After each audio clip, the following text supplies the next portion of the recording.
what possessed you to buy that? Because it's easy to work on, it's fast, it's comfortable, it does everything that I need it to do. And I really like the styling. It is cool. It is the end of an era, definitely, when it comes to Hemi V8 cars, and this is supposedly the future. I don't know. Do you think it could outrun this thing? This Tesla would outrun that car to probably 70 or 80, and then top speed, your Charger would catch up, most certainly. There's no stalks. Oh, you gotta put it in gear, yeah. It's just like a shaft here.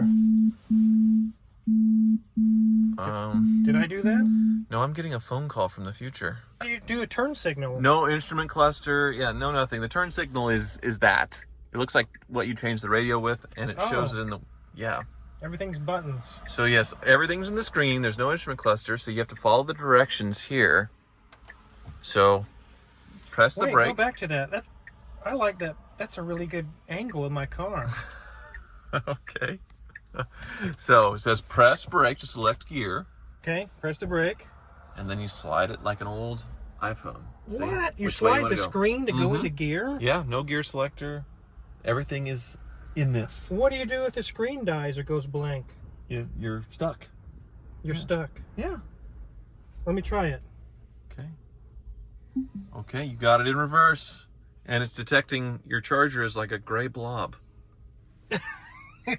It kind of looks like that too, and it moved. So this steer-by-wire system is pretty crazy. So there's no steering shaft, box, whatever. Who's that? Where's that car coming from? Oh, it thinks the dumpsters, or is it the Dodge Dart? It's a little confused. Like, people drive these things through graveyards and see if it detects pedestrians' bodies as you go through, and they say it's ghosts because it'll pop up there, and then you won't see them. This is like a shuttlecraft from the NCC 1701D. Yes, the Enterprise, very much. Yeah.